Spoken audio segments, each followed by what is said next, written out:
todos, bienvenidos a Séptima Estación. Un podcast sobre cine. Les habla Cristian Márquez. De este lado, Jesús Baclini. Antes que todo, feliz Navidad. Sí, antes de todo, feliz Navidad. Y bueno, cuando escuchen este episodio ya será casi año nuevo, así que feliz año nuevo para todos. Esperamos que hayan pasado mejores momentos que el año anterior y que los años siguientes pues sean mejores que estos. Para nosotros fue un año un poco... Para mí fue un año muy movido. Sí.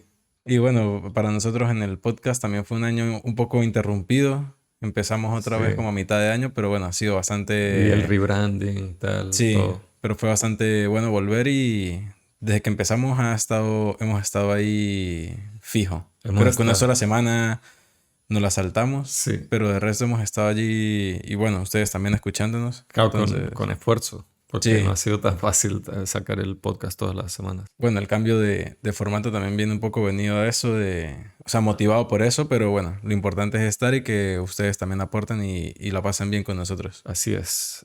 Bueno, hoy vamos a hablar de la peli de Navidad de este año, que siempre tenemos como una peli de Navidad, una peli que es la pijamada post-Navidad, que la hemos de alguna manera compartido los últimos 3 años, bueno, de que estamos aquí en España.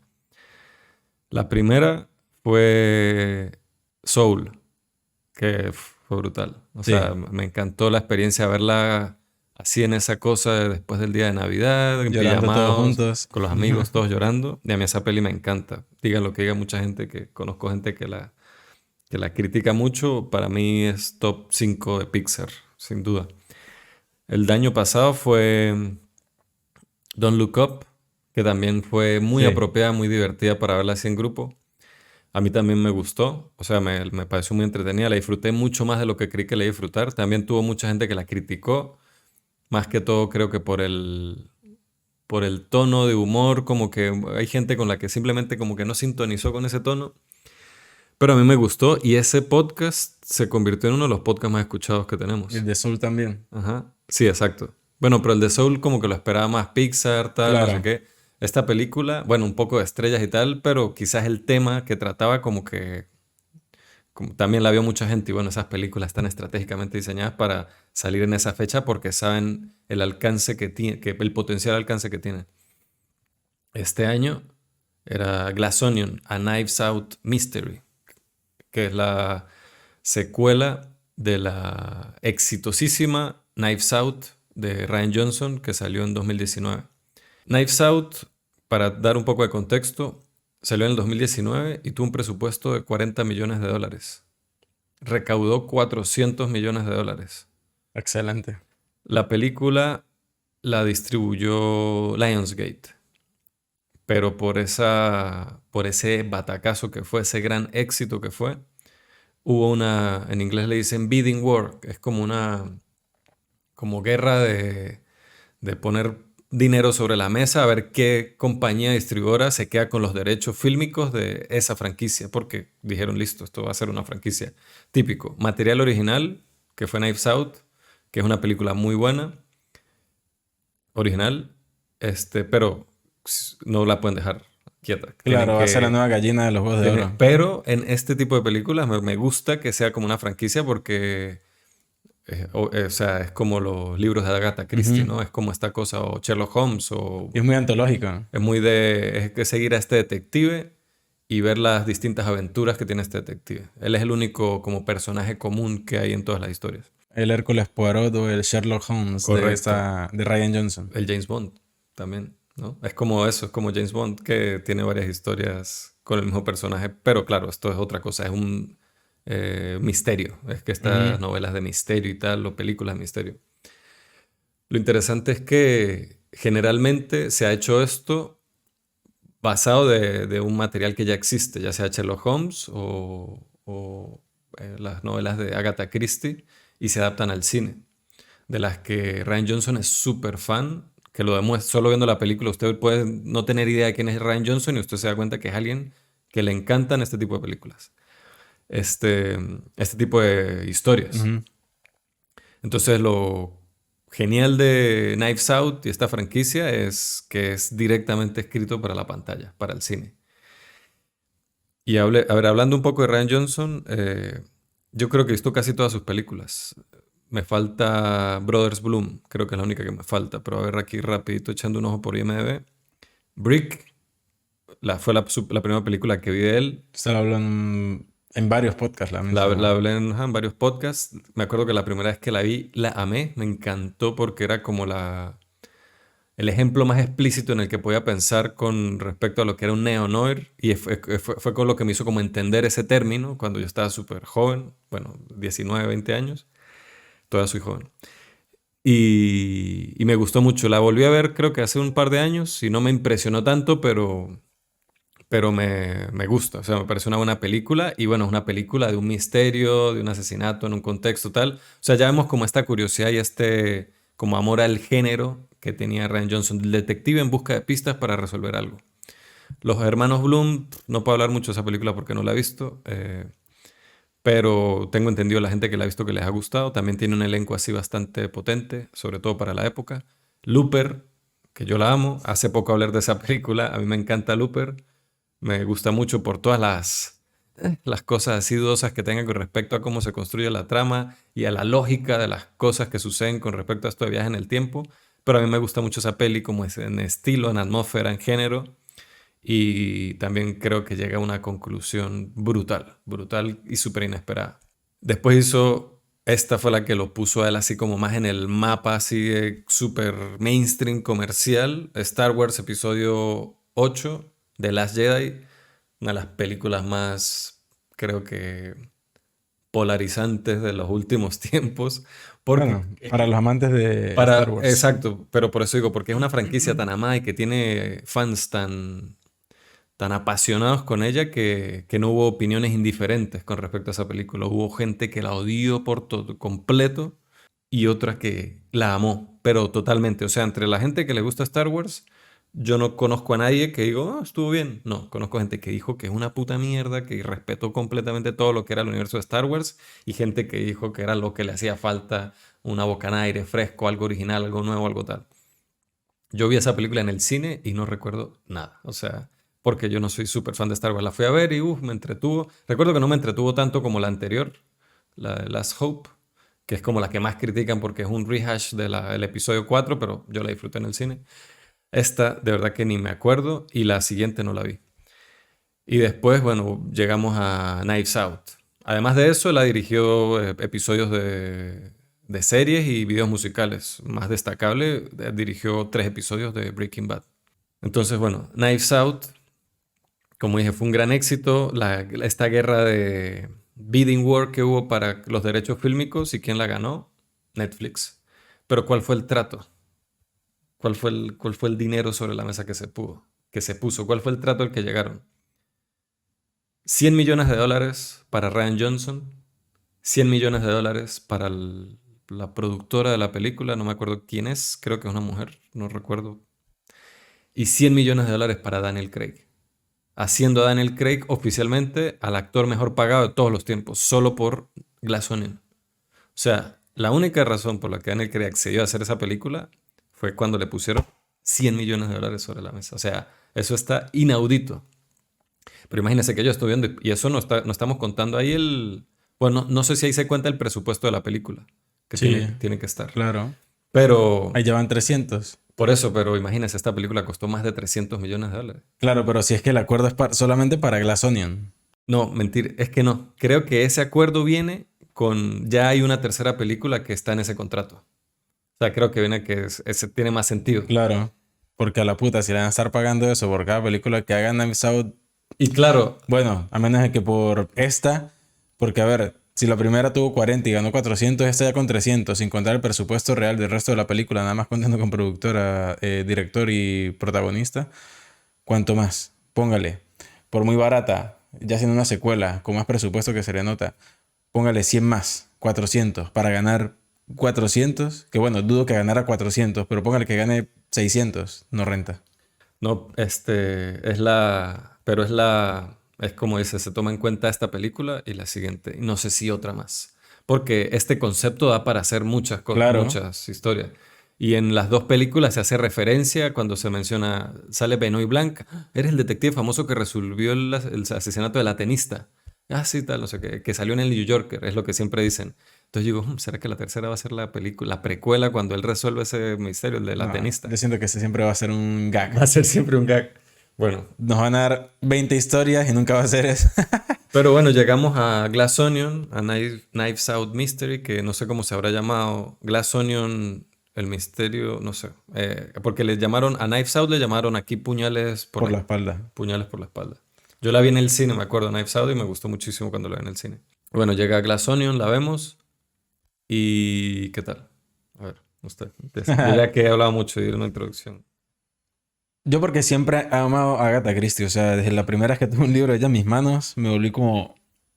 Yo pensaba que si en esa época yo hubiese existido, yo hubiese sido mi crush de...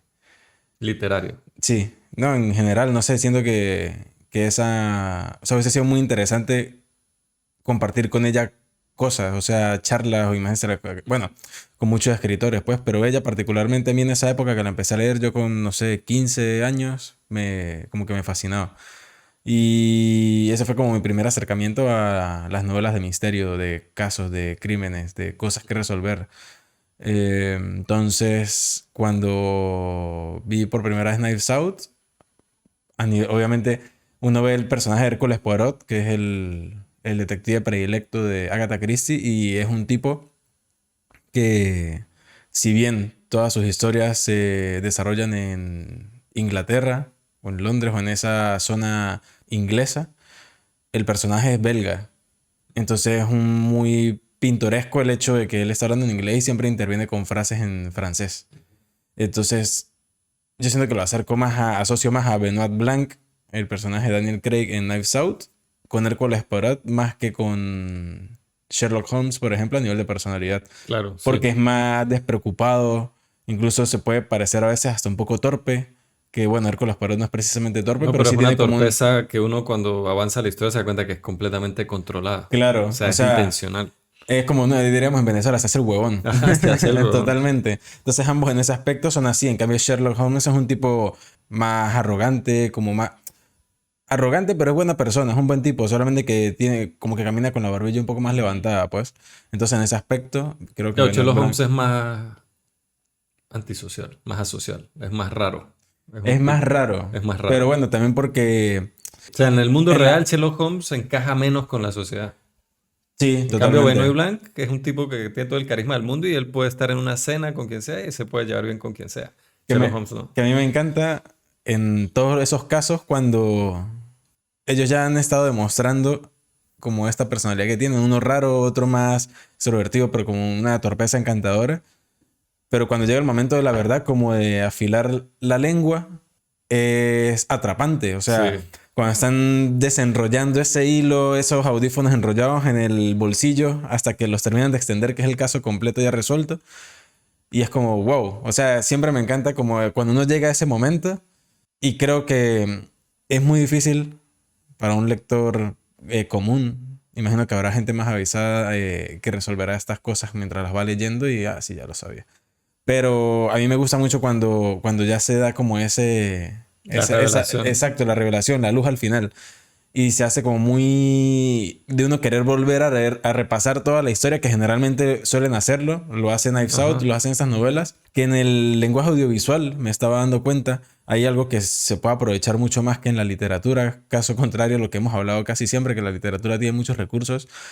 Y que no se use, sino que creo que en el audiovisual resulta un poco más efectivo porque juega más con nuestros sentidos. En el aspecto en el que nos muestran una secuencia de escenas, que es el plot, lo que pasó, el planteamiento de la situación. Los personajes estaban aquí haciendo tal cosa, sucedió esto, esto y lo otro. Entre ellos, entre estos, o sea, se plantea todo. Y nos lo muestran las escenas. Es esto, es aquello, es lo otro. Pero mientras va desarrollándose eso, nos los van cambiando. Nos van mostrando la misma escena, pero con cosas cambiadas.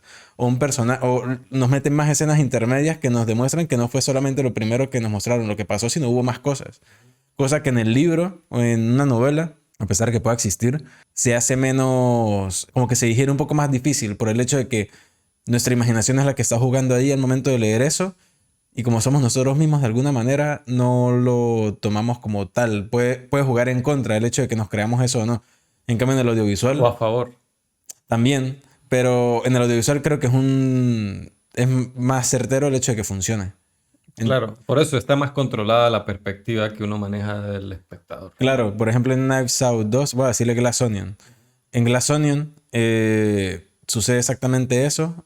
La película se desarrolla, pues, creo que la primera mitad de la película es súper atrapante porque obviamente es el momento de estar soltando hilos. Un hilo por allá, un hilo por acá, un hilo por este lado, y es lo que hace que uno cada vez o sea, como que uno se agarra a esos hilos y uno quiere como irlos alando más, a ver qué más hay, qué más hay, qué más hay, y van soltando más. Entonces todo se vuelve como muy enrevesado y uno se pregunta, pero verga, ¿cómo va a terminar todo esto? O sea, ¿qué tiene que ver esto con aquello? ¿Cómo se juntan estas piezas? Entonces todo es como muy misterioso y eso es como un increciendo. Uno va subiendo, va subiendo, va subiendo.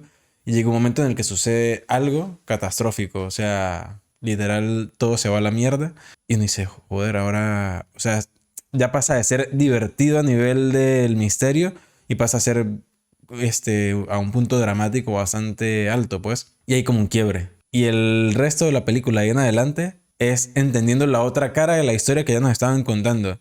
Y yo siento que fácilmente ahí se puede desinflar o puede bajar un poco como la intensidad, el ritmo, pero el ir descubriendo estas cosas es lo que hace que uno vuelva como a agarrarse Claro. de eso. Sí que es verdad, aunque bueno, esto quisiera mencionarlo más adelante, hay algo ahí que sucede.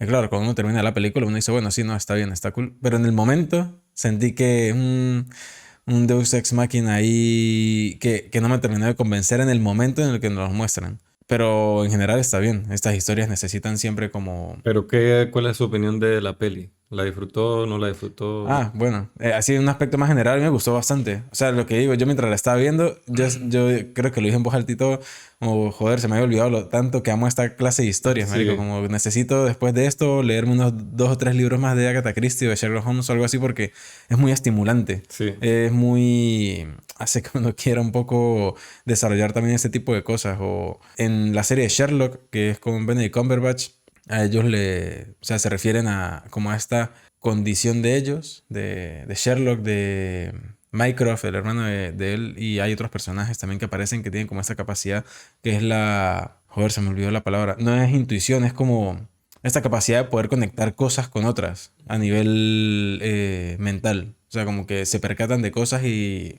tienen como un entendimiento más complejo de las cosas por cómo las perciben o cómo las ven y cómo es esa como sinapsis de las ideas que ellos tienen.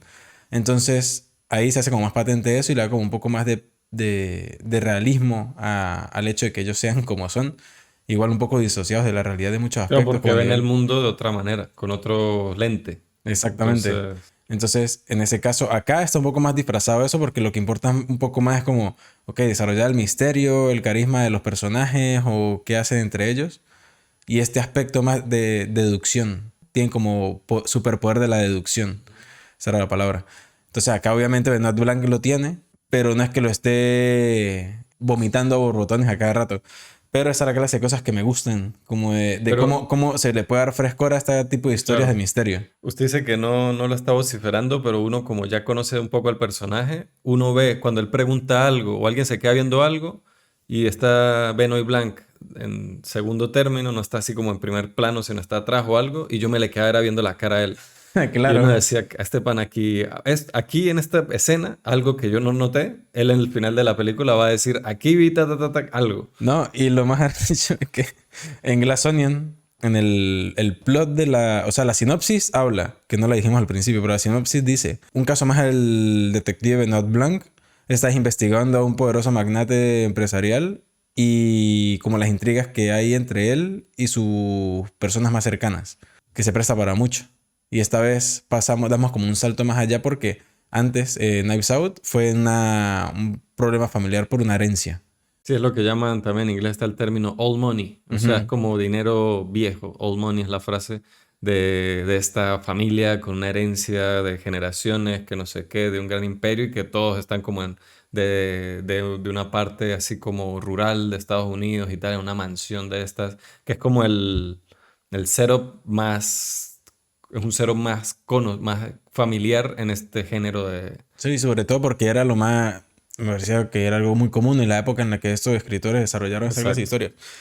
Y la Sonian para mí da un salto porque primero todo se ve como mucho más Más tecnológico, más actual. moderno, más futurista hasta cierto punto, pero también no solamente a nivel de entorno, sino de los personajes. Para mí Miles Bron, creo que se llama el magnate super genio, que es como el epicentro del misterio, es una alusión directa a personas como Elon Musk, por ejemplo. Y las personas, su círculo más cercano, también es como una especie de crítica como a las perspectivas sociales y personales de hoy en día. Eso es muy interesante. De hecho, ¿cómo que? El Dave Bautista, el Ajá, de tatuajes y tal, de el pistola, streamer. él también es como una especie de caricatura de Joe Rogan en la película y cada personaje, que eso me parece muy interesante, cada personaje es como que representa un punto de vista a esa escala de la sociedad. Pero me gusta porque, primero, las referencias que hacen para desarrollar a esos personajes, por ejemplo, Kate Hudson, es la clásica tuitera que siempre mete la pata. Y uno se da cuenta que no solamente en Twitter, es que es una tipa que es súper ignorante en muchos aspectos, en muchas cosas, y simplemente por decir, y lo menciona en la película, cree que por decir lo primero que se le ocurre es una persona sincera. Que Benoit Blanc le dice, no por decir lo primero que se te ocurre es que seas una persona sincera, solamente estás diciendo, puedes decir estupideces y no siempre puede ser la verdad. O sea, Sí.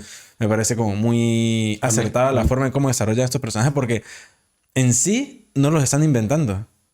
Están tomando cosas que suceden y que se ven todo el tiempo en internet o que se ven todo el tiempo en personalidades y simplemente las juntaron todas, Las le dieron dos encapsulan. piernas y las Exacto. pusieron en la pantalla. Entonces me parece que eso está bastante bien porque al final no nos está... Porque me pasó un poco con la película esta The Hunt. La hablé hace un tiempo, en un episodio, que intenta hacer eso mismo, pero se nota que está hablando con crítica. O sea, está desarrollando una crítica al escribir a estos personajes. Acá no, acá obviamente hay una crítica, pero está usando cosas que ya existen. Y no estoy diciendo que en la otra no, pero se notaba el mecanismo para que funcionara, como para que encajara lo suficiente para poder O sea, construir ese discurso. aquí puede ser una crítica en el sentido de que, por ejemplo, si este es Elon Musk y el otro es Joe Rogan y el otro es no sé qué, obviamente la perspectiva que está dando el autor de esas personalidades es negativa en la película. Y no todo el mundo las ve así.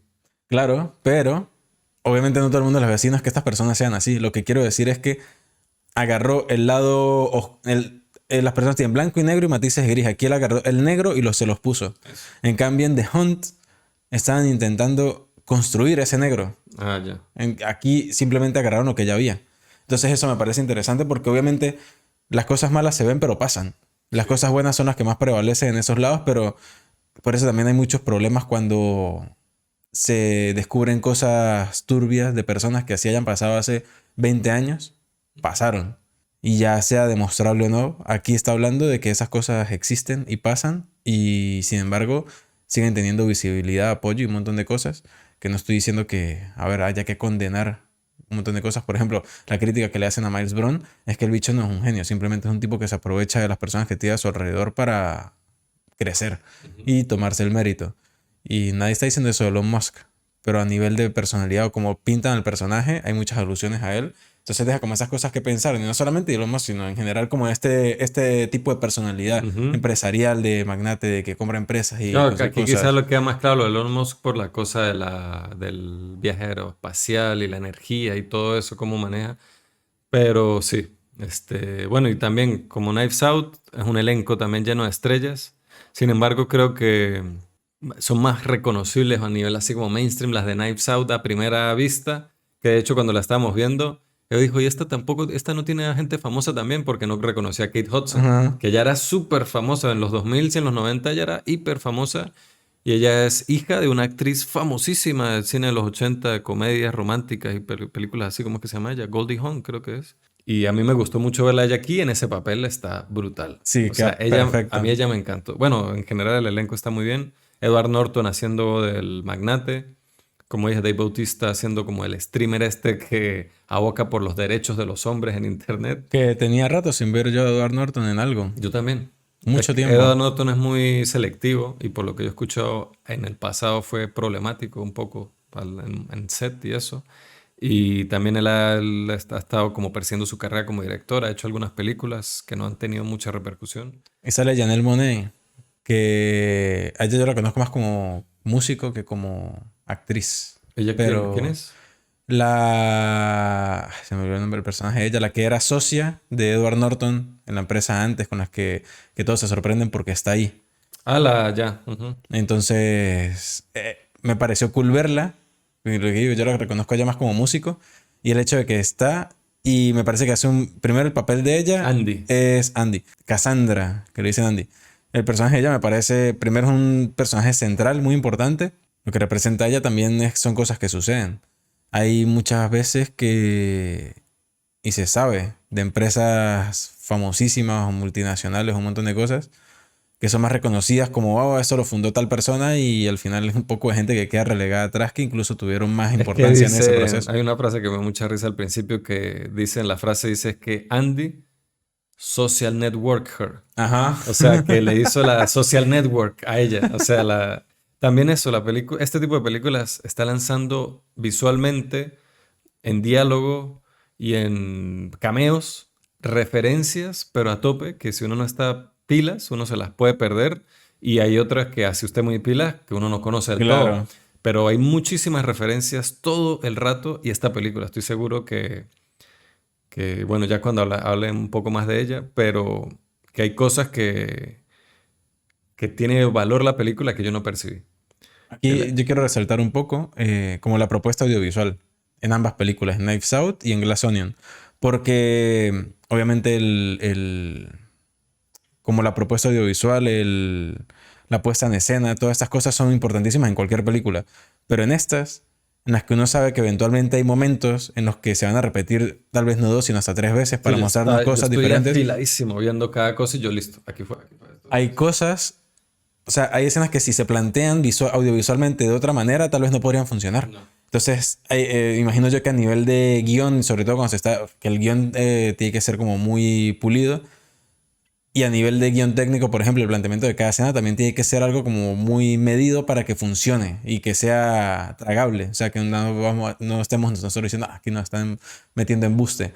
Pero no solamente en el lado del misterio, sino también de la comedia. O sea, hay momentos en los que usted mencionaba hace rato que uno estaba viendo como una escena y de repente atrás aparecía Daniel Craig o habían cosas con él en algún momento en una escena en la que no estaba y de repente sí estaba que se hacen graciosos. Y no solamente con él, sino en general hay momentos en que nada más como está dispuesta la escena, ya se siente el tono de comedia y Es uno una está película constantemente, graciosa. sí, Las dos películas son graciosas. ambas, ambas. Es que por eso es que son películas para todo el mundo en este tipo de pelis. Que me gusta que aunque se enturbian un poco a nivel como de lo que sucede o los temas de los que están hablando, Perturbian.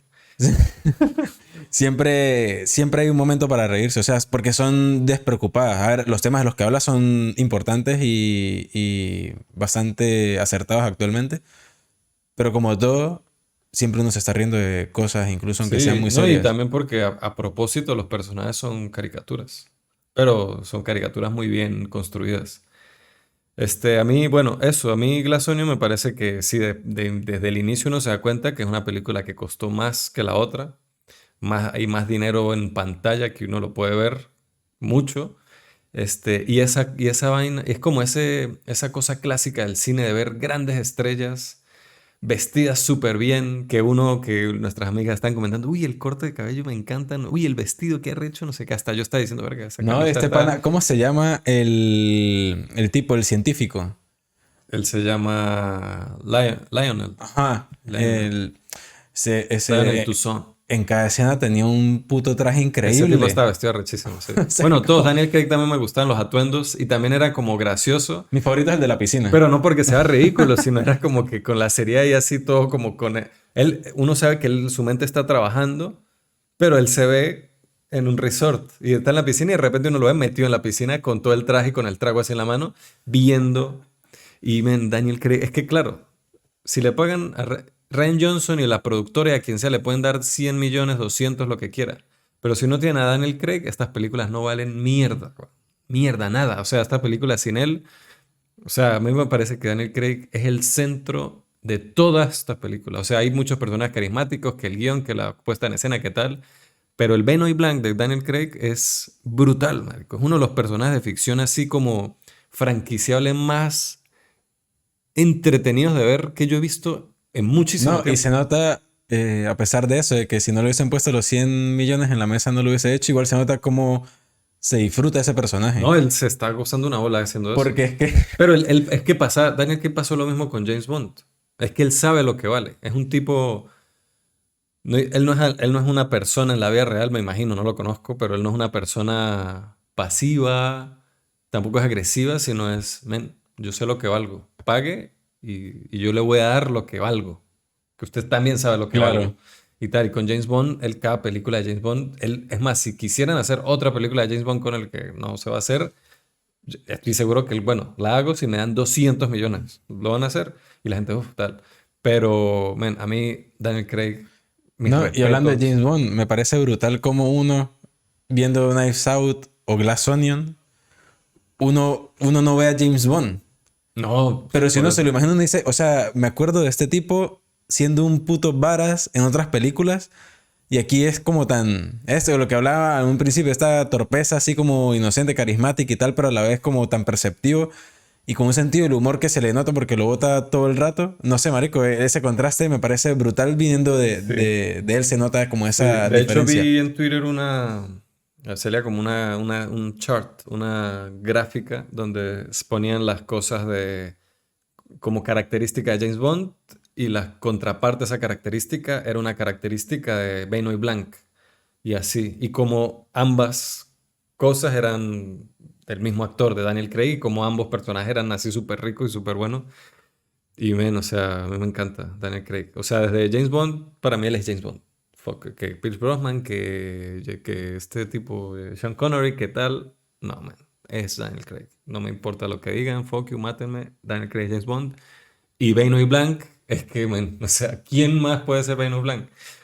No sé.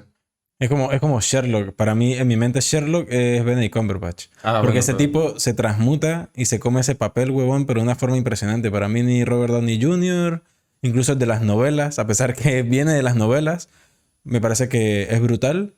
Pero este pana le imprime como una cosa que me parece increíble. Yo amo Sherlock, la he visto 2 veces esa serie y la volvería a ver una Yo tercera vez. no la pude.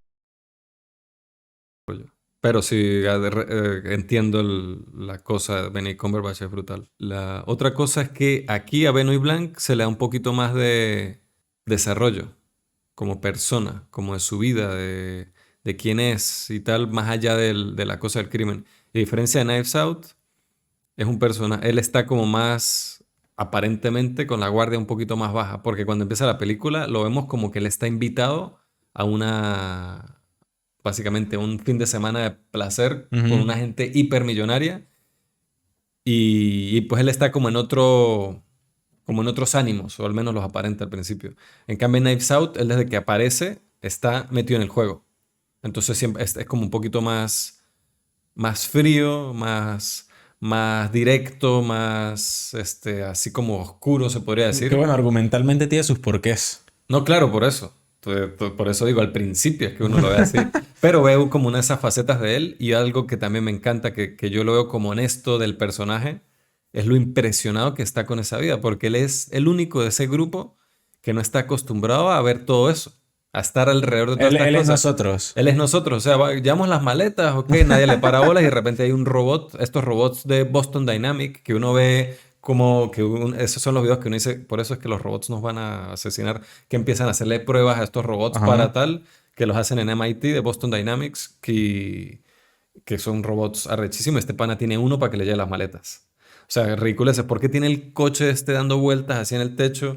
¿Por qué lo tienes en el techo? No, es que no lo puedo manejar en la isla, pero lo llevo conmigo a todos lados. Y él, ok. O sea, son cosas como la lógica de multimillonarios, de billonarios que... Que también se usa mucho como gag, como recurso para crear tensión o hacer chistes. Por ejemplo, lo de la Mona Lisa.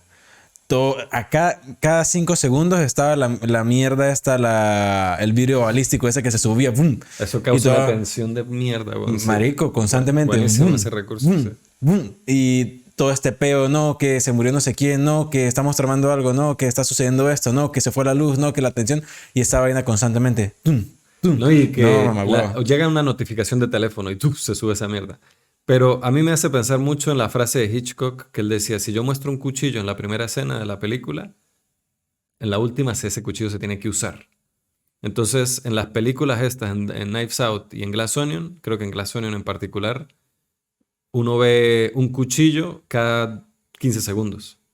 Entonces, o sea, yo estoy constante, porque como ya sé cómo es este tipo de películas, yo digo, o sea, no sé si esa es la mentalidad que debería tener, pero yo estoy como afilado viendo para ver si soy capaz de alcanzar el juego. Y estoy todo el rato viendo, por lo menos hay una escena que yo dije, listo, esta es el asesino.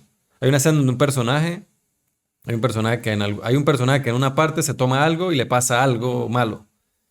Entonces, antes de eso, hay un otro personaje que va caminando y se tropieza con este personaje y, perdón, no sé, y hacen como un pequeño corte de cuando se tropieza, perdón, disculpe, y sigue. Y yo, es ella. Ella es la tal. Después hay otra parte donde a otro personaje le disparan. Entonces Benoit Blanc se pone de pie y él mira a su alrededor y empiezan a salir todos los personajes alrededor de él. Y él se queda justo encima donde le dispararon a esta persona. Está el personaje que se tropezó con el otro. Y yo, listo, es esta. Pero al final la película me dice, cabrón, no. Pero esa es una de las cosas que la hace tan entretenida. A mí también me pasó que yo la empecé a ver con ustedes, que lo voy a admitir aquí. Yo venía a trabajar, estaba muertísimo y me quedé dormido en la película. Me quedé dormido y ni siquiera me resistí. Yo dije, men, esta película no la puedo ver así porque la estaba viendo y era como esa cosa de que, oh, mierda, ¿qué pasó? O sea, como que de repente estamos en otro momento. Y dije, mejor me duermo y la veo después con calma. Pero entonces yo cuando la volví a empezar a ver, no la empecé a ver donde la dejé. La empecé a ver desde el principio. Entonces, como ya tenía algo de información de lo que iba más o menos a pasar, o sea, la empecé a ver como a la hora.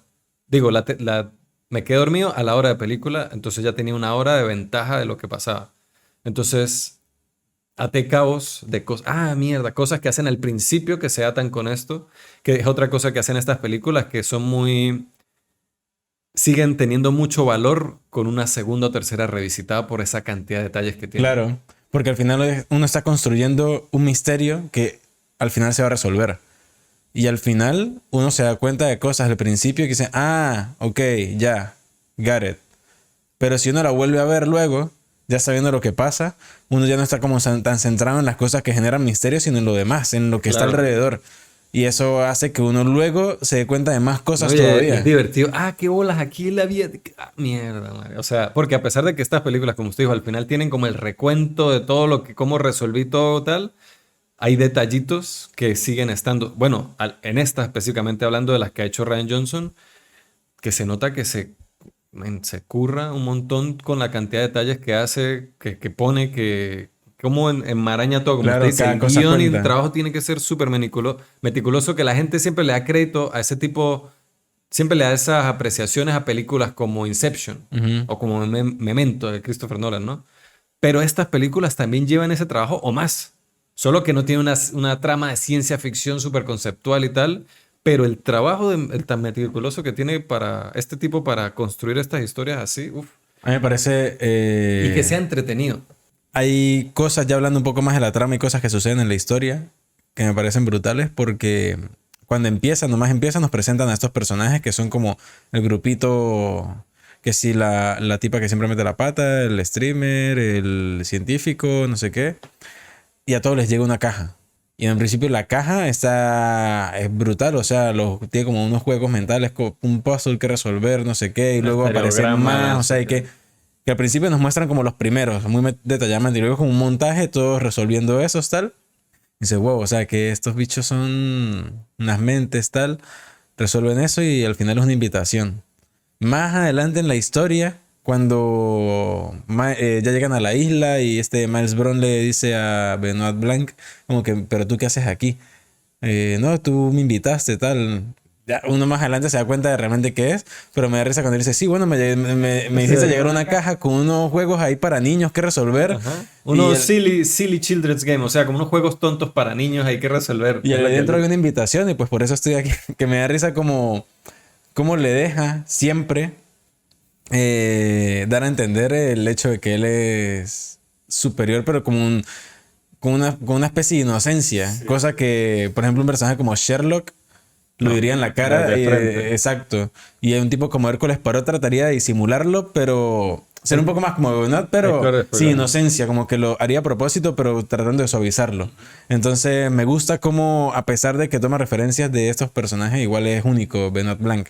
Igual que cuando la motivación de la invitación a la isla y a volverse a reunir este grupo es para resolver el asesinato de él, de Miles, que es un juego que le está inventando. Un escape room. Murder Mystery Game, que es como un tipo de juego que es como es muy anglosajón eso de que eso, hay como un anfitrión que crea como un escenario de un asesinato y es la noche, es como entre copas y tal, es como buscar cómo resolver el asesinato, que de hecho es una idea divertida, nosotros deberíamos hacerlo algún día. Sí, la cosa es que este pana en la historia contrató a Gillian Flynn. A Gillian Flynn para escribir el guión del asesinato y la vaina es como marico. Es que y Benoit Blanc le dice, ni siquiera tú fuiste el que escribió contrataste a otra persona para que exacto hiciera el juego. Pero me da mucha risa porque llega el momento en la escena en el que va a empezar el juego y está Miles Brown ahí como haciendo como la introducción a la cosa y ni siquiera deja de Benoit Blanc ni siquiera deja terminar a él dice, de plan. Qué buena idea, qué bonito, gracias por invitarme y tal. Ya empezamos a jugar, ya empezó el juego. Y dice, puedo, y dice, bueno, no se ha cometido el asesinato, pero eres bienvenido a Edward Norton, todo así, porque antes, la noche anterior, dijo, y suerte para resolverlo, porque lo trabajé muchísimo. Y nos vamos a tardar todo el fin de semana en esto. 15 segundos. Me parece... Yo ahí me estaba partiendo de la risa. Esa escena es una de las mejores escenas de toda la película. Y lo mejor es que cuando él termina de contar toda esa historia, que no sabemos si realmente el caso es así o no, sucede exactamente lo que iba a suceder del asesinato antes de que sucediera y porque él lo dijo. Que es la estatua esta que lanza la flecha y se la cree de Edward Norton y bota sangre así de mentiras. Marico, me partió la risa esa mierda. Me pareció increíble. Es muy bueno eso. Porque claro, aparte también juega con nosotros. Porque se supone que, a ver, yo pensaba que íbamos a pasar toda la película descubriendo este misterio y aparte que iba a suceder otra cosa que también hay que resolver y que iba a estar como las dos cosas ligadas. Claro. Y no, acá como que se deshace completamente de esto y ahora uno queda como en el aire y dice, ¿ahora qué va a pasar? De hecho, ahí va un poco mi crítica con la película, que no es una crítica así negativa, sino es que pasa mucho con las secuelas de películas con las que yo tenía poca expectativa, que se vuelven muy exitosas y resultan ser buenas, y después sale una secuela de esa película. Eso en mi cabeza es una categoría. No, creé una lista en Letterboxd. Sí. Una de esas es Magic Mike. Magic Mike es una película sobre strippers, protagonizada por Channing Tatum, pero bueno, es dirigida por Steven Soderbergh, entonces vamos a ver. Entonces, la película, cuando uno la ve, no es en lo absoluto lo que uno cree que va a ser Magic Mike. Es un drama, una película así muy interesante, donde resulta que hay hombres que hacen striptease. Y tiene escenas de eso que son súper cool, incluso para uno. O sea, digo uno hablando de un hombre heterosexual que era... Porque se vendía mucho como una película para señoras que querían ver a Matthew McConaughey y a Channing Tatum bailando desnudos. Y uno, coño, qué buena peli. Entonces sale la segunda peli y uno dice, esta fue buenísima, vamos a ver la segunda. Y la segunda, esta es exactamente lo que creí que la primera iba a ser. No está mal, pero es lo que creí que iba a ser la primera película. Con esta película me pasó igual. Glass Onion es lo que yo creí que iba a ser Knives Out, que no lo fue. Knives Out fue mucho más que eso, porque es que yo decía, ¿cómo van a agarrar este género que por una razón ya no se hace? Porque es que ya hasta tiene como un límite y ya se vuelve predecible. Y la cosa de que llegue alguien al final y me cuente toda la historia, a mí me cansa, porque generalmente me parece que no lo hacen bien. El mismo Rian Johnson con Brick. Mi crítica principal con Brick es el final, porque es eso, llega Brick y dice todo, nos cuenta toda la película explicándonos todo lo que pasó. Y a mí es como que no hay otra manera de hacerlo. Pero agregan algo nuevo, porque en esta la idea es que ese relato... Obviamente se agrega algo nuevo, pero no sé, para mí no es satisfactoria esa manera de que él llegue y me lo diga, que es lo que usted está diciendo que más bien le gustaba. Entonces, pero cuando lo hacen en Knives Out, a mí esa película me mantuvo adivinando todo el rato. Y cuando yo creí que era una película sobre saber quién asesinó a este señor, porque dije, va a saber quién asesinó a este tipo. Y no, eso lo revelan a los 45 minutos de película, quién lo asesinó. Entonces la película de ahí en adelante está constantemente dándome giros y giros y giros y giros y giros. Porque ya ni siquiera es quién, sino es qué pasó realmente. No, y cuáles son las intenciones. Pero incluso sabemos eso en Knives Out. ¿Quién y qué pasó realmente? Ya lo sabemos antes de la mitad de la película. Claro. Entonces uno dice, ¿de qué va a ir esto? Y logra, y es brutal. O sea, a mí esa película, yo salí del cine, marico, sí se puede. este bicho lo hizo, pero claro, es un guión apretadísimo. O sea, esta mierda está, pero es que no le sobra, pero es que nada, ni para ponerle papel con taco. O sea, está ahí. En cambio, el de Glass Onion, cuando pasa eso de que, ok, no es el Murder Mystery, sino es otra cosa, y está súper entretenido, es interesante, pero no es tan apretado. Siento que es un guión un poco más suelto, más... al final como que no me sorprende tanto, como digo, sigue siendo entretenido y súper original cómo él usa cada recurso. Por ejemplo, cómo usa el recurso del vómito de Ana de Armas en Knives Out. No puedo decir mentiras porque vomita, que es algo muy caricaturesco también, pero funciona perfecto para la película y no es un gag nada más, gag, vomita gag, sino que es algo que termina teniendo una parte importante en el plot de la película. Entonces, la cosa de la Mona Lisa, también como es arrechísimo lo que ellos hacen al final con la Mona Lisa.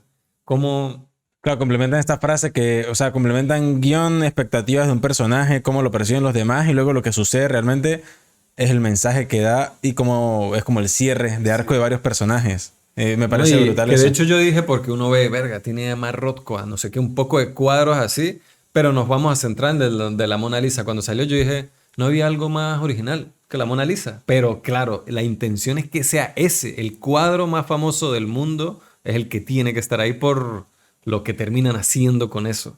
Eso está brutal. Pero a ver, a mí no me pareció una historia tan satisfactoria al final. Igual como digo, la disfruté muchísimo, me parece una gran película, porque es que para llegarle a lo que hizo Knives Out sí me parecía complicadísimo volverlo a hacer de esa manera tan brutal. Y nada, me parece una digna secuela de esa película, pero sigo pensando que Knives Out no tiene padrote. Yo pienso lo mismo, Knives Out me gusta más que Glass Onion, pero Glass Onion me parece una muy buena película y para No, reunirse con amigos o tal, a ver cualquiera de las dos, ver las dos, una tarde sentarse a ver las dos es un tripeo. es Es brutal. brutal. Además de que Pero son lo suficientemente diferentes dentro de ese mismo mundo para hacerlas refrescantes cada una. sí, Sin, no se parecen, en muchos o aspectos no sea, se en parecen en contexto, ¿no? nada. Porque Knives Out hasta cierto punto uno hasta podría creer que es de época por el contexto en el que está y tal, que No, no lo no, y es. el tipo de personajes también son muy diferentes, pero eso me hace pensar en que me gustaría ver una tercera. No, yo Yo quiero totalmente. ver una tercera y más Totalmente. que... Yo quiero ver una tercera y quiero que en algún momento hacerlo de la tenista, man. Que usted dice, va a ser un gag constante, pero quiero ver cuál es el caso por el que este pana se hizo famoso. También me gustaría ver, es que me pongo a pensar en cosas que podrían hacer con ese ¿Se acuerda de la personaje. peli esta que vimos, que lo hablamos en un podcast? Eh, Maldita sea, se me olvidó el nombre de la película. Que también es esto, son dos personajes que están enfrentados, están en la mansión de uno de ellos y están tratando, y uno de ellos llega para resolver una cosa que es Ah, Sleuth. con Sleuth. Claro, esta es una referencia Claro, fija de Ryan Johnson para esta película. totalmente. Me estaba acordando de eso. Ah, Sería bueno, algo así me encantaría. O algo que, o como para Agatha Christie fue Asesinato en el Orient Express, para James Bond fue Desde Rusia con Amor y como Sleuth, que son películas que, en el caso Asesinato en el Orient Express y Desde Rusia con Amor, son historias que transcurren completamente en un tren, en un viaje de un tren. Entonces, Benoit Blanc en un tren, entonces, cabrón. algo así como más contenido, donde no sea gente súper millonaria, que estar, bueno, puede ser un tren de lujo, qué sé yo, pero algo así que sea como más casual, me encantaría ver eso, sería súper interesante.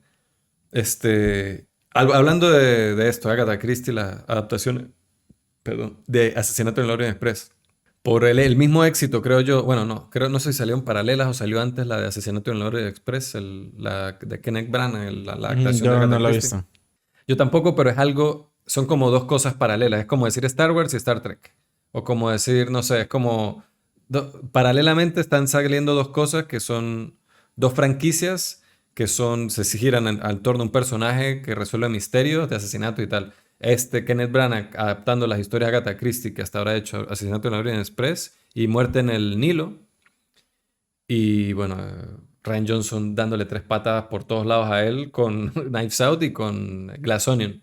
Que me parece interesante eso porque una de las cosas que valen mucho para mí de estas películas de Ryan Johnson es que se sienten, ahí tienen textura, son como tangibles, ahí como tal. Y yo no he visto las otras, pero yo solo vi imágenes de Nilo, Asesinato en el Nilo, y parecía que toda la película la grabaron frente a una pantalla verde. Es que yo siento que son esa clase de películas que tratan de tomarse la ambientación y la obra referencial de una forma muy literal.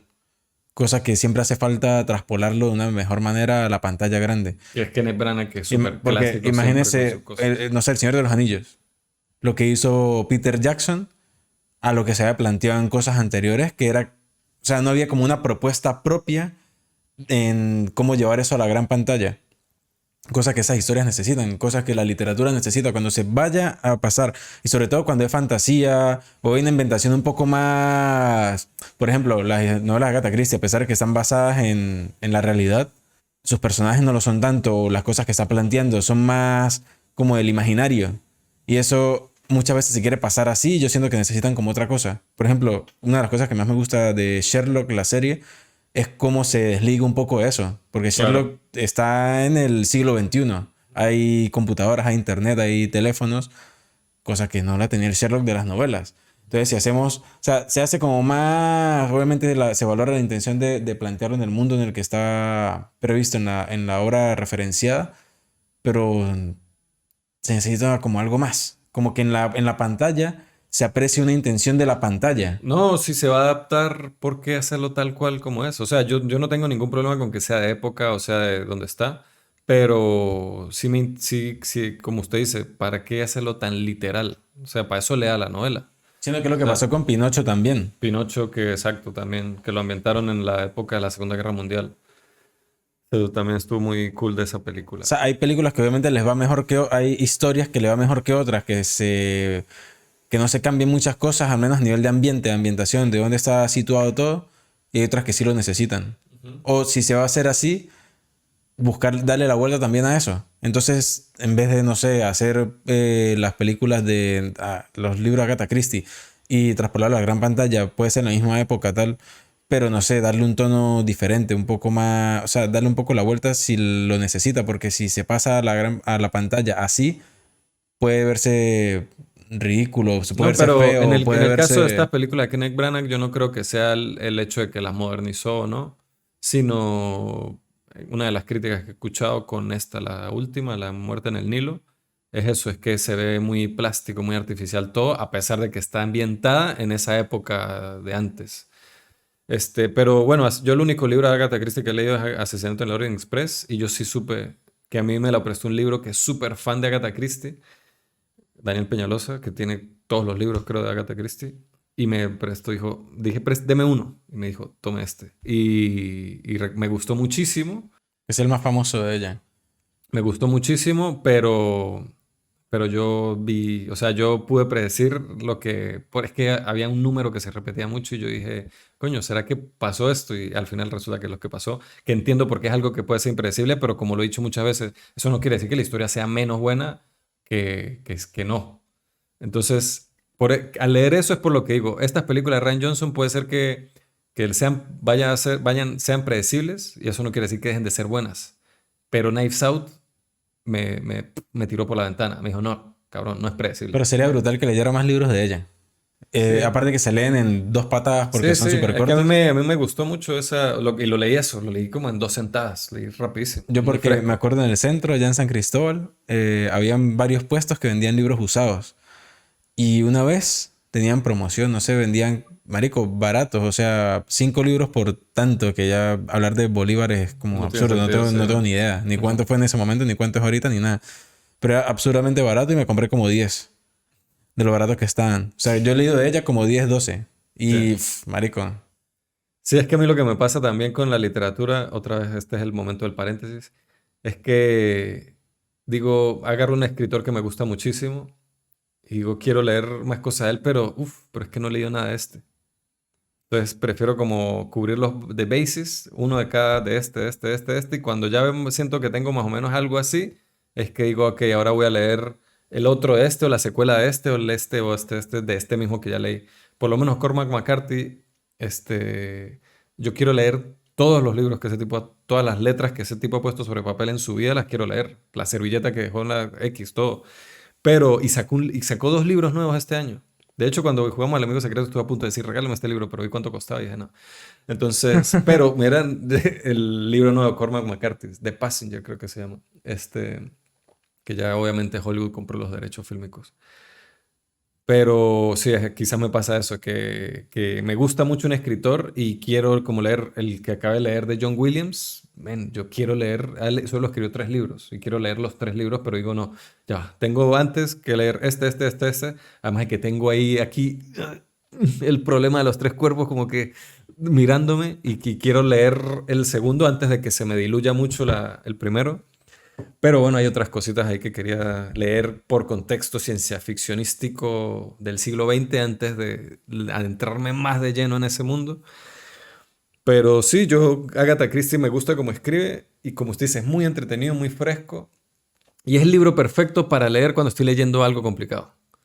Sí, Lo totalmente. digo porque usted le gusta leer una cosa a la vez. A mí me gusta leer varias cosas a la vez y sobre todo si estoy leyendo algo complicado, me gusta tener como algo que no es tan complicado para así como que no dejo de leer nunca. Siempre estoy como leyendo algo, como que necesito un break, leo esto unos días, un rato y después, y así leo más. No puedo.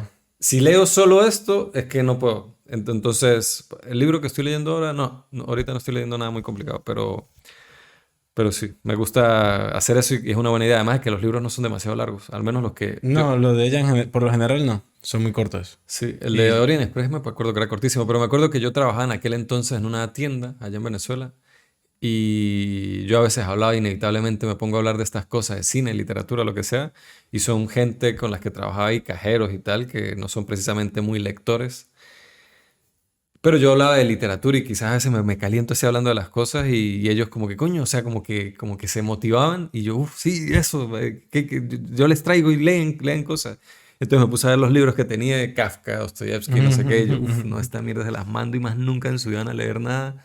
Y estaba el de Agatha Christie y yo, este fue. Marico, y se los di y no fueron capaces. A 3 personas distintas ese trabajo le presté el libro y cada uno me lo devolvió. Uy, no, discúlpeme, es que se lo hablo porque me da pena, porque es que no, lo empecé a leer, pero es que me da sueño, que no sé qué. Yo, nada, usted retírese de la vida porque usted no. Entonces, no le sé. puedo hacer una lista Sí, de no, unos 3 4 así como de Agatha que Christie yo haya leído. específicamente. Exacto. Yo de distintos escritores así, pero es que tengo que conocer un poco a la persona para saber qué recomendarle. Pero bueno, nada, vamos, cierre paréntesis. A mí me gustó mucho Glass Onion, la disfruté muchísimo, me hizo reír. De hecho, cuando lo volví a empezar, menos mal que lo volví a empezar a ver desde el principio porque hay un montón de chistes que me había perdido completamente cuando. Y también sabe qué pasa. Porque cuando la vi con ustedes, la estábamos viendo aquí en el Netflix que ustedes tienen y tienen los subtítulos en español, obviamente. Ujú. Y yo siempre que veo películas por mi cuenta, las veo con subtítulos en inglés. Así las veo en español, así las veo en inglés, así las veo en chino, así las veo en donde sea, las veo con subtítulos en inglés. No sé, es como más fácil conseguir los subtítulos. No es que es más fácil. Si las descargo por fuentes así un poco por ahí, ya vienen con los subtítulos y generalmente son en inglés. Entonces, uno está tan acostumbrado, o no es eso, es como que uno no se pierde de nada con los subtítulos en inglés, sobre todo si la película es en inglés. Entonces hay cosas, palabras, referencias, juegos de palabras, frases que usan, ¿qué tal? Que son cómicas, que cuando así sea con subtítulos, no hay traducción como para que ese chiste funcione de esa misma manera. Entonces me reí mucho más cuando la vi solo y, y eso, y bueno, y lo que dije, ya como haberlo visto antes, pues las pistas que ya vi que estaba poniendo la película desde el principio. Yo voy a ser sincero, a mí lo que me motiva muy, obviamente la historia de misterio, el caso, cómo va a terminar todo, qué me van a soltar, cuál va a ser o los plot twists. Creo que lo que más me dan ganas de que sigan saliendo esas películas es Daniel Craig y Benoit Blanc. O sea, yo Sí, quiero seguir man. viendo a ese Yo lo personaje. quiero ver. No me importa si lo veo un día en su casa, cepillándose, acomodando la casa, cocinando, lo que sea que haga, no me importa. Quiero ver ese personaje porque siento que sería súper entretenido Men, es igualmente. que eso Nada es más lo. cuando empieza la película, ¿dónde está? En Está una puta tina por eso. jugando Among Us con un poco de Y viejos. creo que tenía un gorro no, o no sé cómo tiene el pelo, pero. No sé qué tiene. Estaba fumando y el baño es como el baño más incómodo para bañarse porque está rodeado de libros. O sea, qué incómodo salir de esa tina todo mojado, mojar los libros. O sea, me da ansiedad y risa al mismo tiempo. ¿Y cuál fue Y la, es la él. primera frase que dijeron aquí en el salón cuando dijeron, uy, ese tipo ya está viejo? Y la otra, pero sigue siendo sexy. Sí, total. Y yo, "Ese es un putazo, o Sí, sea, que obviamente. total. Pero eso es una estrella de cine, man. O sea, usted ve a Daniel Craig mirando así un primer plano y es que usted dice, este tipo nació para estar en la pantalla grande, weón. O sea, tiene mucho carisma, tiene los ojos un azul así que traspasa, son 3D los ojos. O sea, no sé, el tipo tiene una fisicalidad y una capacidad actoral. El tipo, Daniel Craig es inglés y aquí habla con un acento de Alabama que es graciosísimo también, el acento estadounidense sureño que usa en la película, así como a propósito exagerado, que lo caricaturiza un poquito más, que otra persona, eso está al borde de ser ridículo para mal, esa manera en que habla ese personaje, pero es perfecto, marico. Es que estas películas sin Daniel Craig no existen, no tienen lo que eso. Eso sí está jodido, o sea, ese personaje sí está jodido. Aunque bueno, capaz habrían dicho eso con Sean Connery cuando hizo James Bond y capaz dentro de 50 años va a ser como una serie de películas que va a ser otro tipo de arrechísimo. Pero sí, o sea, O sea, usted va a ser el viejo que se quedó con Daniel Craig y en que el yo futuro voy va a a decir, hacer este tipo no sabe esa nada. gente, ustedes no saben, estos jóvenes de hoy en día no saben una mierda, Daniel Craig es el puto Dios y tal.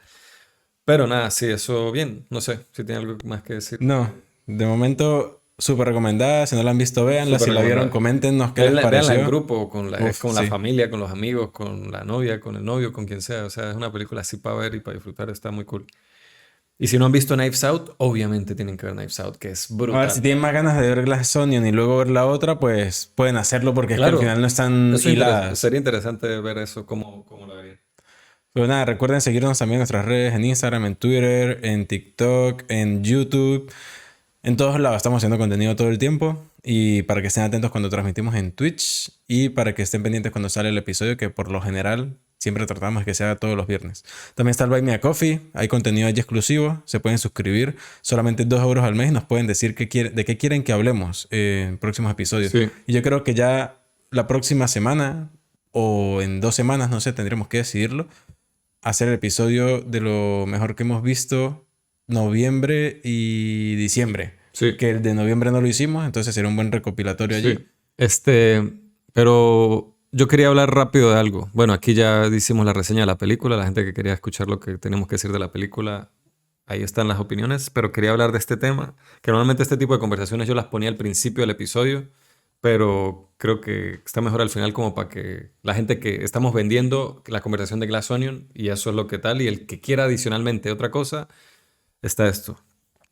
¿Sabe que está la revista Sight and Sound, que es parte del BFI, que es el British Film Institute de cine, que capaz recuerden cuando ven una película y sale BFI, y también están los premios de la Academia Británica de Cine, que son como los Oscar, que son los British Film Awards, Oscar de allá. Entonces ellos tienen esta lista que sacan cada 10 años. La primera, si no me equivoco, la sacaron en 1962 o 52, no estoy seguro. Y en esa lista, la primera que sacaron, se agarraron alrededor de 300 y algo de críticos para llegar a un consenso de cuáles son las mejores películas de todos los tiempos. Y la que quedó número uno en aquel entonces fue El ladrón de bicicleta de Vittorio De Sica, que para los tiempos es como que merecido, bien. Después del ladrón de bicicleta de Vittorio De Sica, los 10 años después, la que quedó número uno por los próximos 40 años fue El Ciudadano Kane de Orson Welles, que es una de las principales razones por las que esa película es considerada la mejor película de todos los tiempos. Algo interesante de esta encuesta que se hace es que cada vez que se hace, el Sight and Sound está buscando diversificar las personas que participan en ella y aumentar el número y diversificarlo. Entonces, la última vez que se hizo, que fue en el 2012, por primera vez en varias décadas desbancaron al Ciudadano Kane. Vértigo de Alfred Hitchcock quedó como la mejor película de todos los tiempos. Pero ahora, por primera vez, quedó en número uno una película de una directora y una película... Bueno, no, Vértigo tampoco es en blanco y negro, pero es una película de una directora y una película que se podría decir que el género es experimental. Jan Dielman se llama. Jan Dielman. Y la película es una película que tengo en mi radar desde hace muchísimo tiempo. Siempre aparece como en lista de cosas clásicas que ver y tal, cine extranjero. Pero nunca la vi porque es como esas películas que uno siempre aplaza porque dura 3 horas, porque es una película experimental, con poco diálogo, planos fijos de una mujer en el día a día de su casa, haciendo la comida, haciendo la compra, limpiando. Y que bueno, ya hablaremos más a profundidad de esa película porque la vamos a tener que ver ya que es la número uno del Sight and Sound de esta década.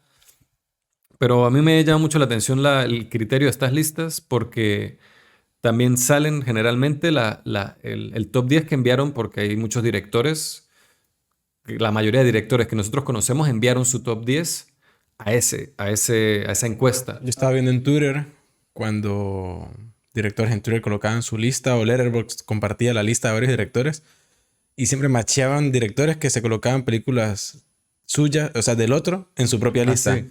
Entonces esto también es interesante. Eso es interesante, pero también es como la cosa de que pasa mucho con las listas, porque es complicado hacer una lista definitiva de las mejores películas, porque que eso es imposible que sea definitivo.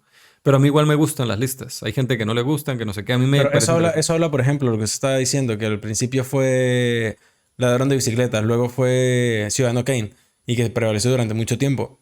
Habla mucho de cómo es la visión social mundial Por en eso, ese momento y respecto a lo que le importa. es que no son las mejores películas de todos los tiempos. Son las mejores películas de nuestro tiempo.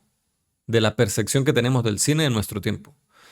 Entonces, Scorsese manda su lista, Tarantino, Anderson, Ty West mandó su lista, que Ty West estrenó 2 películas este año, Pearl y X. Entonces la lista en particular de Ty West, quería hablar de eso porque siempre está como la cosa de, es la lista que quiero, de las películas que deberían estar aquí o de las que yo quiero que estén. De mis películas favoritas o las que creo que deberían estar o de las que... Yo creo que No, o es una competencia quién pone la película más rara, más extranjera, más experimental, quién es el que, no, pusiste El Padrino, porque no has visto esta película checa experimental de los 60 que en realidad o sea, yo creo que esa gente, al menos la mayoría, o eso espero yo, tan clara que ponen lo que les guste y ya.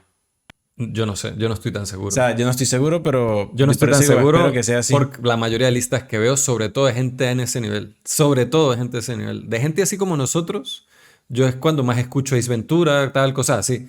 Pero la de Ty West, por eso quiero mencionar la de Ty West, la lista son que sí, El Ciudadano Kane, El Padrino, 2001 Odisea Espacial. O sea, es una lista que no es criticar la lista, pero con una selección bastante aburrida de top 10. Porque son como películas muy... Entonces, Ty West, que fue uno de los que publicó esa lista, y le cayeron encima al pobre Ty West. Aburrido, que no hay diversidad, que todas esas No, películas son americanas, que todas son en inglés, que todas son no sé creo que cómo. fue Scorsese, creo que puso Parasite. Y Bong Joon-ho puso The Goodfellas Irishman. o una de Scorsese. Bueno, y hablando también de eso, en esta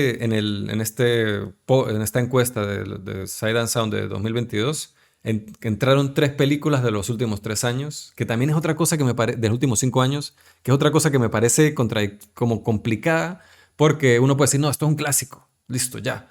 Pero eso ha pasado con muchas películas que ya ni siquiera nosotros recordamos, que cuando salieron la gente dijo, esto es un clásico, es la mejor película de esta década, que no sé qué, qué tal, pero pasaron 10, 15 años y quedó olvidada, envejeció malísimo o lo que sea. No digo que ese vaya a ser el caso con estas 3 películas que son Parasite, Retrato de una mujer en llamas y Moonlight, 3 películas que amo y adoro con pasión, o sea, me parecen de las 3 mejores películas de la última década. Pero para hablar de las mejores películas de todos los tiempos, quizás hace falta que es como que pase un poco más de tiempo. Es como cuando el otro día un amigo estaba hablando con un amigo, no, un 7 es una película que tal, un 8 es una que tal, un 9 es una que tal. Eso es demasiado Y subjetivo. un 10 es una película que... No, yo no le puedo dar un 10 a una película de la que acabo de ver. Yo puedo darle un 10 a una película que vi, ya la vi y la vuelvo a ver y digo, y la vuelvo a ver quizás una tercera vez y digo, esta película no tiene fallas, es un 10. Claro, es subjetivo, pero de alguna manera entiendo la cosa del 10. Lo del 10 sí lo apoyo. Pero ya lo demás, por ejemplo, para usted un 7 es diferente que para mí. Sí, Un sí. 6, un 5. Es que yo le hablé de él a eso porque el otro día me dijeron que no, que tiene que ver otra vez el The River de Jean Renoir porque le di en Letterboxd 3 de 5 estrellas, que no le gustó, que seguro no tal. Y yo sí me gustó bastante. Y es una película que aún recuerdo. ¿Cuánto Pero le dio? es como 6 de 10. 3 estrellas de 5. Y para mí 6 no es malo. Pero para otra persona 6 es como que Si ellos ven que yo le puse 6 a una película, es como, no la recomienda. Y yo he recomendado aquí muchísimas películas que les da un 6. Yo quizás, ya si yo digo un 4 para abajo, si es una mierda. Yo creo que para usted el 6 es para mí un 7. Puede ser. Pero incluso hay películas 6 que he visto más que películas que son 8. He visto más veces, que me dan más ganas de verlas otra vez. Es que es complicado. También es que hay personas que suelen darle por ejemplo, un rating muy bajo a una película que les gustó mucho solamente porque, no sé, es una comedia romántica. Pero dentro de las comedias románticas, si esa película para usted es un 8, o no, pues o un una 8. película de terror que les los tuvo al filo del asiento toda la película, así súper intrigados, pero al final se murió el protagonista y ¡qué mierda! Una estrella. No, y lo digo es porque muchas veces las personas ven películas y dicen, pero ¿cómo va a comparar, no sé, usted mencionó hace rato Ace Ventura con El Padrino?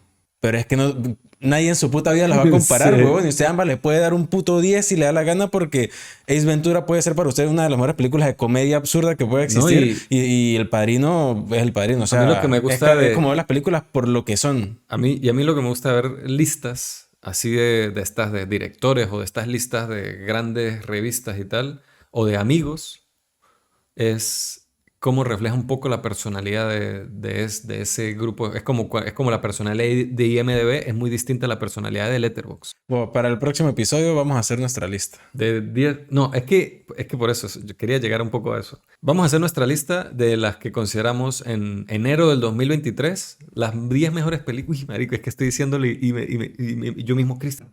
Yo no quisiera hacerlo porque yo siento que tengo un vacío muy grande de cosas que no he visto. Yo solo voy a decir algo ya mismo. Mi lista va a estar organizada en orden alfabético, no en orden numérico. Va a estar organizada en orden alfabético. No va a decir que esta está por encima de esta, sino va a ser por orden alfabético. Yo porque... Son 10. Ya con eso me están pidiendo mucho. Pero lo vamos a hacer cuando... vacíos, marico. También todo el mundo, que nadie ha visto todo, weón. O sea... Pero que usted compara, por ejemplo, hay listas de estos directores que pusieron, que claro, yo creo que usted en parte dice eso, ¿no? Si era una competencia por ver quién colocaba las listas de películas más desapercibidas, raras o experimentales o desconocidas. Pero diciendo que hay gente ahí que ha visto tantas cosas que a lo que le queda por ver es como... Yo creo que no han visto tanto... Bueno, los críticos son los que más han visto vainas, pero los cineastas no siempre, algunos cineastas fenómenos como Scorsese y tal, porque por eso es Scorsese. Pero lo que yo digo es que lo que me gusta de la lista es cómo refleja la personalidad de la persona, cómo refleja la personalidad de alguien. Yo por lo menos sé alguna de sus películas favoritas y son completamente Baclini. Es como también yo veo películas a veces y digo, ven, esta película es para Winter, para mi hermano. O veo películas y sé que son para Daniel Moreno, para un amigo. O sea, es como que ya los conozco tanto que ya hay películas que veo o que sé que les gustan a ustedes que yo digo, claro, es que entiendo porque muchas cosas de su personalidad y eso se encajan en esto. Igual que conmigo me pasa, me han dicho varias veces, men, tiene que ver esta película. Tiene que verla, le va a gustar, no sé qué. O sea, y no, sobre todo cuando no me lo dan como una recomendación casual, sino como una recomendación así muy específica. Porque usted y yo nos hemos dado recomendaciones casuales y a veces la hemos pegado y a veces no. Entonces, a mí eso me gusta, me parece interesante hablar de películas favoritas. Por lo menos con un amigo, con Eugen Ovcharenko, cineasta también. Él es uno que me gusta cuando salimos porque estamos en un bar con amigos bebiendo y están hablando de cualquier cosa y él es el único que se atreve. Yo nunca me atrevo porque no quiero matar la vibe, a pesar de que es lo que quiero hablar siempre, de sacar el tema del cine. Pero él se cambia de puesto. La última vez que salí con él, estamos en un restaurante. Yo estaba en una punta de la mesa y él en la otra. Y se cambió de sitio, se sentó en las piernas de un amigo al lado mío. Y mi amigo, ¿qué coño? Y se sentó y dice, no, aquí vamos a hablar de cine. Y empiezas como a hablar de eso. Y un día empezó así de la nada en un bar. ¿Cuáles son sus 5 películas favoritas? O sus 5 películas. Así, para preguntarle a cada uno. Y a mí ellos no tienen idea de lo mucho que me emociona cuando estamos hablando de eso. Pero yo siempre me lo retraigo porque sé que no quiero ser tan monotemático que lo puedo hacer con el tema del cine. Pero nada, eso me parece interesante lo de hablar un poco de esto. Creo que lo vamos a hablar más en amplitud cuando hagamos el top 10 y tenemos que ver esa película. Yo pensé que esta semana iba a tener una responsabilidad tan grande. No, pero no para la próxima semana. No para la próxima semana. Estamos a fin de año, hay un poco de películas que hay que ver. O sea... Sé que lo íbamos a hacer en el episodio de esto, lo que vimos noviembre y diciembre, y íbamos a hacer la lista. Men, ¿usted cree que esa lista nos da para un solo episodio? Solo hablar de la lista. Ya va, no. Si vamos a hablar de las 10 películas favoritas de cada una, marico, va a ser como de 5 horas esa mierda. No, bueno, pero al menos deme una. No me dé 10 minutos. Deme una, porque si vamos a hablar de lo que hemos visto estos meses y además de las 10 películas favoritas de todos los tiempos, marico, no, lo mato. O sea, Bueno, no. entonces lo dejamos para dentro de 10 años mejor. No, sino que, a ver, en ese episodio le ponemos fecha. Aquí usted Bueno, lo sí sacó a va. la luz y me agarró un poco tal, pero a ese episodio le ponemos fecha. Sí va, pues. Hacemos pronto. Pero bueno, para no alargar Bueno, más la y aquí cosa. también a la gente, pues, vaya pensando en la de ustedes, que nos gustaría Sí, también bueno, sí, saber cuál cuando es. salga, vayan viendo las cosas que tienen pendientes desde hace 10 años y Eso. las van viendo para que cuando llegue el momento nos pasen la lista. Pero para no alargarnos más, los dejamos hasta acá. Espero que hayan disfrutado y nos vemos la otra semana. Nos vemos. Adiós.